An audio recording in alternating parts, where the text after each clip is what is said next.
প্রাণ প্রিয় বরিশালবাসী, আপনারা সকলে কেমন আছেন? আলহামদুলিল্লাহ। আমার আল্লাহ বলেন, ও গোলাম, তোমার কলিজায় আল্লাহর ভয় যদি থাকে, আমি আল্লাহ বললাম নিশ্চয় আমি আল্লাহ সরাসরি তোমাকেই ভালোবাসবো। সুবহানাল্লাহ।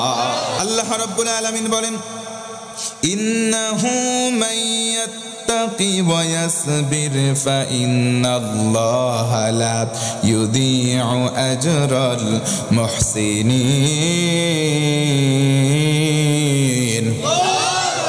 আমার আল্লাহ বলেন, ও গোলাম, তুমি যদি তাকওয়াবান হও আর যদি সবর করো, আমি আল্লাহ বললাম তোমার সকল পুরস্কার আমি আল্লাহ নিজেই সংরক্ষণ করব। আল্লাহু আকবার। কেউ যদি মুত্তাকি হয়, আমার আল্লাহ বলেন ছোট বড় মাঝারি সকল আমল আমি আল্লাহ ভুল ত্রুটি মাফ করে কবুল করব।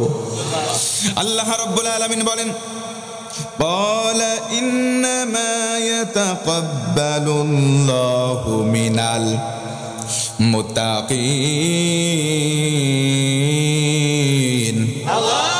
আমার আল্লাহ বলেন, ও গোলাম, তুমি যদি মুত্তাকি হও, আমি আল্লাহ বললাম তোমার ছোট তোমার মাঝারি তোমার বড় সকল আমল কবুল করে নেব। সুবহানাল্লাহ। জীবনে আমরা কত আমল করি, ও মুসলমান বলেন, একটা আমল কবুল হবে 100% আমরা কেউ গ্যারান্টি দিতে পারি? কিন্তু আমার আল্লাহ বলেন একটা শর্ত মেনে নাও, শুধুমাত্র আমি আল্লাহকে ভয় করো, আমি আল্লাহ বললাম তোমার জীবনের সকল আমল কবুল করে নেব। তোমার জীবনের সফলতা, তোমার জীবনে যত প্রকার সফলতা প্রয়োজন তাকওয়াবান হওয়ার কারণে আমি আল্লাহ সফল করে দেব। সুবহানাল্লাহ। আল্লাহ রাব্বুল আলামিন বলেন, ইন্নাল আকিবাতা লিল মুত্তাকিন। আমার আল্লাহ বলেন, ও বান্দারা, নিশ্চয়ই সফল হবে তারা কলিজার ভিতর আমি আল্লাহর ভয় যারা লালন করবে, নিজের দায়িত্বে তাদেরকে সফলতার মালা পরিয়ে দেব। আমার আল্লাহ বলেন, ও গোলাম, যদি তুমি জান্নাতি হতে চাও, চূড়ান্ত ঠিকানা জান্নাত চাও, তাহলে কেবলমাত্র শুধুমাত্র আমি আল্লাহর ভয়কে অন্তরে জাগ্রত করো, তার মানে মুত্তাকি হয়ে যাও। আল্লাহ রাব্বুল আলামিন বলেন, وسارعوا إلى مغفرة من ربكم وجنة عرضها السماوات والأرض أعدت للمتقين।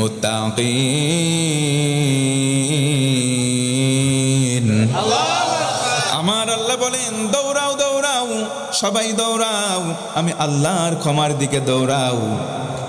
কেউ যদি আমি আল্লাহর ক্ষমার দিকে দৌড়াও, আমি আল্লাহ তোমাকে কবুল করে নেব, তোমার জীবনের গুনাহ মাফ করে দেব, আর তোমার চূড়ান্ত ঠিকানা জান্নাতকে আমি আল্লাহ বরাদ্দ করে দেব। সুবহানাল্লাহ। শর্ত হলো তাকওয়াবান হয়ে যাও। ও মুসলমান, জানতে চাই, এই যে আল্লাহ জান্নাত দিলেন, প্রকারান্তরে একদল যাবে জাহান্নামে। আমি জানতে চাই, বলেন জান্নাতি আর জাহান্নামী দুই দল কি সমান হতে পারে? আর জোরে বলেন। আল্লাহ রাব্বুল আলামিন বলেন, লা ইয়াস্তাবি আসহাবুন নারি ওয়া আসহাবুল জান্নাহ, আসহাবুল জান্নাতি হুমুল ফাইজুন। আমার আল্লাহ বলেন, ও গোলাম, জান্নাতি আর জাহান্নামী দুই দল সমান নয়। জান্নাতি হবে যারা, চূড়ান্ত সফল হবে তারা। সুবহানাল্লাহ। নবীজি আমার একদিন বসা, একজন সাহাবী এসে বললেন, মাতা সাআতু ইয়া রাসূলুল্লাহ। নবীজি বলেন, তো কিয়ামতটা কবে হবে? নবীজি আমার বললেন, মা ইস্তাদাত লাহা, কিয়ামতের জন্য কেমন প্রস্তুতি নিয়েছো আগে বলো, কারণ কিয়ামত কঠিন দিন, সহজ দিন নয়। আল্লাহু আকবার। আমার আল্লাহ বলেন, আল ইয়াউমা নাখতিমু আলা আফওয়াহিহিম, কিয়ামতের দিন মানুষের জবানে সেলাই করে দেওয়া হবে। ওয়া তুকাল্লিমুনা আইদিহিম, মানুষের হাতের জবান খুলে যাবে, হাত আল্লাহকে সব বলে দেবে। ওয়া তাশহাদু আরজুলুহুম, পা দুইটা সাক্ষী দেবে। ও মুসলমান বলেন তো কিয়ামতের দিনটা সহজ না কঠিন? কঠিন। আর একটু জোরে বলেন। আল্লাহ বলেন ইয়াউমা ইয়াফিরুল মারউ মিন আখি ওয়া উম্মিহি ওয়া আবি ওয়া সাহিবাতিহি ওয়া বানি। কিয়ামতের দিন আপন ভাইকে দেখে ভাই পালাবে, স্বামীকে দেখে স্ত্রী পালাবে, বাপ মাকে দেখে সন্তান, সন্তানকে দেখে বাপ মা, বরং সবাই সবাইকে দেখে পালাবে। আল্লাহু আকবার। সাহাবী, ওই দিনের ব্যাপারে তোমার প্রস্তুতি কি আগে বলো তো। মুফাসসির উল্লেখ করেন কিয়ামতের দিন একটা মা জান্নাতি, একটা সন্তান জাহান্নামী। একটা নেকির শর্টেজ, কম পড়ছে একটা নেকি। মায়ের কাছে গিয়ে বলবে, মা একটা নেকি যদি তুমি আমাকে দাও, আজকের দিনে আমি জান্নাতে যেতে পারবো। মা বলবে, কি বলেন, আপনাকে তো আমি চিনলাম না। দুনিয়াতে সন্তান কিসের? আমি তো দুনিয়াতে আনম্যারিড ছিলাম, অবিবাহিত ছিলাম, দুনিয়াতে আমার বিয়েই হয় নাই, সন্তান কোত্থেকে? আল্লাহু আকবার। অথচ আল্লাহ বলেন একটা মা সন্তান গর্ভে ধারণ করে ওয়াহনান আলা ওয়াহান, কষ্টের পরে কষ্ট স্বীকার করে কমপক্ষে 10 মাস। আল্লাহু আকবার। সেই মা সেদিন ভুলে যাবে। নবীজি বলেন, সাহাবী তোমার আমল কেমন, পুঁজি কেমন আগে বলো। সাহাবী বলবেন, লা কাসীর মিনাস সালাত, তেমন বেশি নামাজ নাই, ওয়ালা মিন সাওমিন, তেমন কোনো সিয়াম নাই, ওয়ালা মিন সাদাকাতিন ইয়া রাসূলুল্লাহ, আমার তেমন দান সাদাকাও নাই, তবে একটা আমল আমি রাসূল ছাড়ি নাই। কি আমল?